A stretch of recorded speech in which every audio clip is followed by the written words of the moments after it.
खुलुमबाय लोगोफोर, guide Bodoland YouTube चेनेलाव बयखौबो बरायबाय आरो जायफोर बिथांमोनहा गाइड बड'लेण्ड इउटुब चेनेलाव गोदानै फैनाय चेनेलखौ साबस्क्राइब खालामना होदो लोगोफोर आरो लोगोसे बेल आइकनखौबो थुनानै हो जाहाथे जेब्लानो आं भिडिअ आपल'ड होयो अब्लानो नोंथांमोनाव थाबैनो मोनहैयो।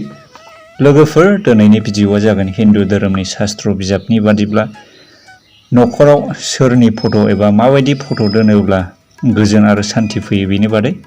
जों गावबा गावनि न'खराव जेखि रोखोमनि फट'फोर लागायनानै दोना मानो जोंनि मेगननि नोजोरा बेफोर फट'फोरखौ खनले नोजोर होफ्लांनायखौ जों गोबां समावनो नुनो मोननाय जायो लोगोफोर।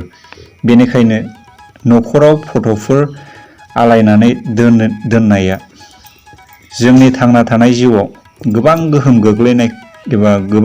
गोग्लैहोनायखौ जों गोबां समावनो नुनो मोननाय जायो लोगोफोर।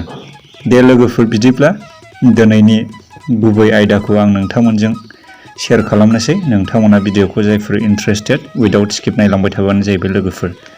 गिबियावनो दङ बिमा सरासतिनि सावगारि। न'खरनि जाय सुबुङा फरायगासिनो थानाय बे सुबुंनि न' सिङाव एबा बे सुबुंनि फरायग्रा रुम सिङाव बिमा सरासतिनि सावगारिखौ दोनोब्ला फरायनायाव बांसिन गोसो होयो होननानै जोंनि हिन्दु धोरोमनि शास्त्रआव फोरमायनानै होनाय दं लोगोफोर। नैथियाव दङ राम लखन आरो सीता गोनां सावगारिखौ न'नि ड्रयिं रुमाव दोनोब्ला न'खराव अनलायनाया बारायो होननानै फोथायनाय जायो। न' सिङाव माब्लाबाबो उन्दै गथ'साफोरनि दुखु जानाय एबा गाबनायनि सावगारिखौ दोननो नाङा। बेबायदि सावगारिफोरखौ दोनोब्ला नोंथांनियाव जेब्लायबो गाज्रि साननाय एबा गोसोआव माबा मोनसे नेगेटिभ इनार्जि साननायफोरा फैयो होननानै फोथायनाय जायो लोगोफोर।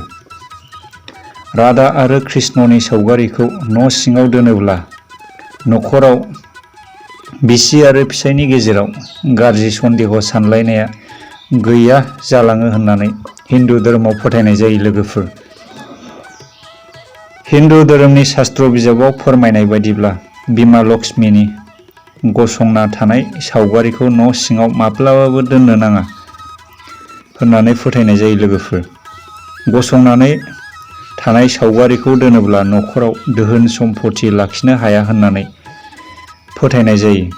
बेनिखायनो बिमा लक्ष्मीनि सावगारिखौ जेब्लायबो जिरायना थानायखौसो फुजा होग्रा न' खथायाव एबा न' सिङाव बसायना दोननांगौ होननानै फोथायनाय जायो लोगोफोर।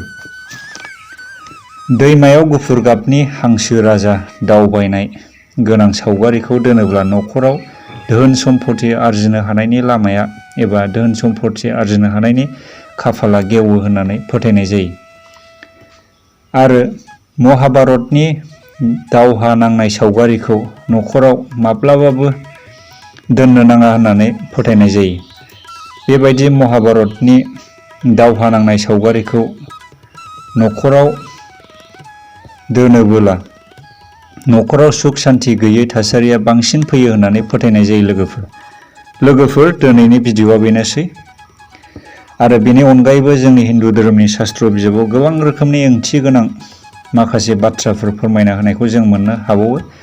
आं बेनि अनगायैबो नोंथांमोनजों सम मोनोब्ला उनावहाय शेयार खालामबावगोन भिडिअखौ। लोगोफोर, दिनैनि भिडिअआ बेनोसै आरो जायफोर बिथांमोना भिडिअखौ जोबजासे नायबाय बिथांमोननिसिम आंनि गोसो गोरबोनिफ्राय गोजोननाय जासिहरबाय। बेनोसै लोगोफोर दिनैनि भिडिअआ।